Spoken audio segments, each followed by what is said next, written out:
ఎన్నికల్లో ప్రజలు ఇచ్చిన ఫలితాలను పునః సమీక్ష చేసుకుంటామని మాజీ మంత్రి గుడివాడ అమర్నాథ్ తెలిపారు.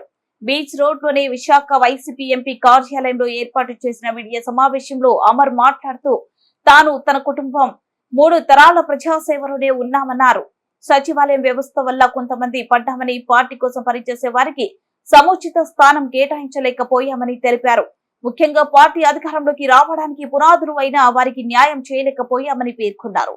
అదేవిధంగా అనుకున్న స్థాయికి పార్టీని తీసుకుని వెళ్లలేకపోయామని విచారం వ్యక్తం చేశారు. గెలుపొందిన ఎమ్మెల్యే పల్లా శ్రీనివాసరావుకు గాజువాక అభివృద్ధిలో సహకారం అందిస్తామని స్పష్టం చేశారు. అదేవిధంగా ఆ ప్రాంత అభివృద్ధికి కావలసిన సహాయ సహకారాలు ఇస్తామని తెలిపారు. కళ్యాణ్ గారికి, భారతీయ జనతా పార్టీ పెద్దలు పురంధేశ్వరి గారు, మిగిలినటువంటి వారి అగ్రనాయకత్వానికి వారందరికీ కూడా హృదయపూర్వకంగా శుభాకాంక్షలు తెలియజేసుకుంటూ, ముఖ్యంగా విశాఖపట్నం జిల్లాలో ఎన్నికైనటువంటి పార్లమెంట్ సభ్యులకు, శాసనసభ్యులకు వారికి కూడా ప్రజలు పూర్తి స్థాయిలో అఖండమైనటువంటి మెజారిటీలను ఇచ్చి వారిని గెలిపించినటువంటి సందర్భంలో వారికి కూడా హృదయపూర్వకంగా అభినందనలు, శుభాకాంక్షలు ఈ సందర్భంగా తెలియజేస్తూ ఉన్నాం. ముఖ్యంగా రాష్ట్రానికి సంబంధించి ప్రజలు ఇచ్చినటువంటి తీర్పుని చాలా సందర్భాల్లో అనేక వేదికల మీద కూడా చెప్పడం జరిగింది. ఏదేమైనప్పటికీ ప్రజాస్వామ్యంలో ఎన్నికల్లో ప్రజలు ఇచ్చినటువంటి తీర్పుని గౌరవించాల్సినటువంటి బాధ్యత ప్రతి ఒక్కరి మీద ఉంది. దానికి అనుగుణంగా ఈరోజు మంచి అవకాశం ప్రజలు కూటమికి ఇచ్చినటువంటి సందర్భంలో ఇచ్చినటువంటి ప్రతి మాట నిలబెట్టుకోవాలని, కేంద్రంలో కూడా ఈరోజు ఉన్నటువంటి పరిస్థితుల్లో వారికి గొప్ప అవకాశం ప్రజలు ఇచ్చినటువంటి సందర్భంలో అనేక అవసరాలు రాష్ట్రానికి సంబంధించినటువంటి వాటిలో గత 2 పర్యాయాలు ఏదైతే పరిస్థితుల్లో కేంద్రంలో ఉన్నా దానికి భిన్నంగా ఈసారి రాష్ట్రానికి అవసరమైనటువంటి అనేక అంశాలు సాధించుకునేటువంటి దానికి అవకాశం కూడా ఈ సందర్భంలో వచ్చినటువంటి తరుణంలో అన్ని రకాలుగా కూడా రాష్ట్ర భవిష్యత్తు విషయంలో దాన్ని ఉపయోగించుకునేటువంటి దిశగా పనిచేయాలని చెప్పి కూడా ఈ సందర్భంగా కోరుకుంటూ ఉన్నాం. ఏదేమైనప్పటికీ రాష్ట్ర ప్రజలు ఇచ్చినటువంటి తీర్పుని, ముఖ్యంగా మొన్న గౌరవ పెద్దలు జగన్మోహన్ రెడ్డి గారు వారు మాట్లాడినప్పుడు చెప్పడం జరిగింది. ఏదైతే గడిచినటువంటి 5 సంవత్సరాల్లో ప్రజలకి చెప్పినటువంటి ప్రతి మాటని, ఎన్నికల ముందు ఇచ్చినటువంటి హామీలు 199% అమలు చేసినటువంటి ప్రభుత్వంగా, ఏ రోజు కూడా ప్రజలు అడగకుండా ప్రతి సంక్షేమ పథకాన్ని అందించేటువంటి దిశగా పనిచేసినటువంటి ప్రభుత్వంగా,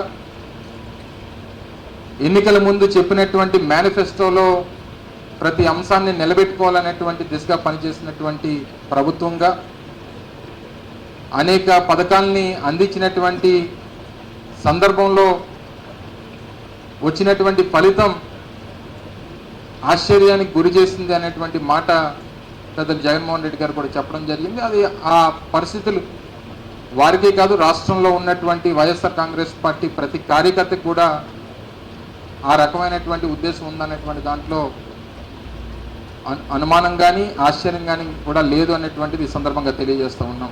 సహజంగా అడగకుండా అమ్మాయినా అన్నం పెట్టదని అంటారు, కానీ జగన్మోహన్ రెడ్డి గారు అడగకుండా అన్నీ చేశారు. కానీ ఇంకా ఏం కోరుకున్నారో ప్రజలు అనేటువంటిది తెలుసుకోలేకపోయారు అనేటువంటి దాని మీద పార్టీగా వైఎస్ఆర్ కాంగ్రెస్ పార్టీ నాయకత్వం అంతా కూడా గౌరవ పెద్దలు పార్టీ అధ్యక్షులు వారు జగన్మోహన్ రెడ్డి గారి నాయకత్వంలో రాష్ట్రంలో ఉన్నటువంటి ముఖ్య నాయకులు, పార్టీ పెద్దలు, పోటీ చేసినటువంటి అభ్యర్థులు అందరం కూడా కలిసి మళ్ళీ దీని మీద సుదీర్ఘమైనటువంటి చర్చ జరగాల్సినటువంటి అవసరం ఉంది. ఓ రకంగా దీని మీద మనం చేసినటువంటి దాన్ని ఎందుకు మనం చేసినటువంటి ఇన్ని కార్యక్రమాలు చేసినప్పటికీ ఈ ఫలితాలు ఏ రకంగా ఎందుకు వచ్చాయి, ఏ లోటుపాట్లు జరిగాయి అనేటువంటిది ఒక రాజకీయ పార్టీగా తెలుసుకోవాల్సినటువంటి బాధ్యత వైఎస్ఆర్ కాంగ్రెస్ పార్టీ మా మీద ఉంది. దాన్ని తెలుసుకునేటువంటి కార్యక్రమం చేస్తాం. ఈయన వల్ల తప్పు జరిగింది అని అనుకున్నప్పుడు డెఫినెట్గా దాన్ని అధిగమించి వచ్చేటువంటి రానున్నటువంటి రోజుల్లో దాన్ని సరిదిద్దుకునేటువంటి ప్రయత్నం కూడా వైఎస్ఆర్ కాంగ్రెస్ పార్టీ చేస్తుంది అనేటువంటి విషయాన్ని కూడా ఈ సందర్భంగా తెలియజేస్తా ఉన్నా. ఈరోజు అనేక నిర్ణయాలు మేము తీసుకున్నటువంటి వ్యవస్థలో తీసుకొచ్చినటువంటి మార్పులు అంటే సహజంగా ఒకేసారి ఇంత పెద్ద ఎత్తున మార్పులు చేయడం అనేటువంటిది కూడా మళ్ళీ దీన్ని ప్రజలు అంగీకరించలేకపోయారా? అంటే ప్రభుత్వం గతంలో ఉన్నటువంటి ప్రభుత్వాల దగ్గరికి వెళ్ళి పనిచేసుకునేటువంటి పరిస్థితి దగ్గర నుంచి ప్రభుత్వాన్నే వారి కాళ్ళ దగ్గర తీసుకొని వచ్చి పెట్టడమే తప్పయిందా, లేదా ప్రతి పథకాన్ని వారి ఇంటి దగ్గర తీసుకొని వచ్చి చేర్చేటువంటి దాంట్లో అంత విజయవంతంగా చేర్చినప్పటికీ దాన్ని ప్రజలు అంగీకరించలేకపోయారా?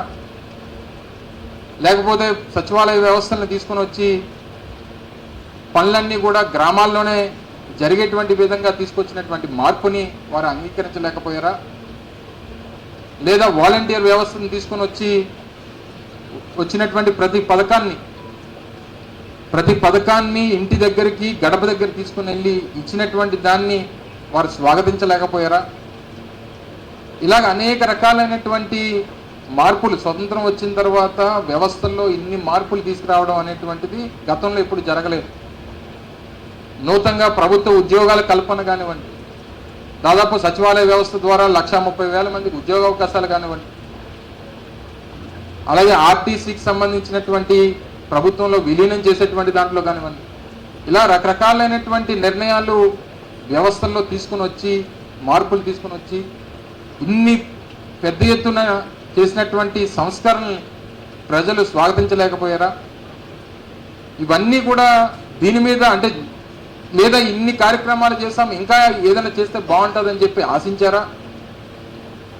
వీటన్నిటికి కూడా క్వశ్చన్ మార్క్స్ అనేటువంటిది వైఎస్ఆర్ కాంగ్రెస్ పార్టీ మీద ముందు ఉన్నాయి.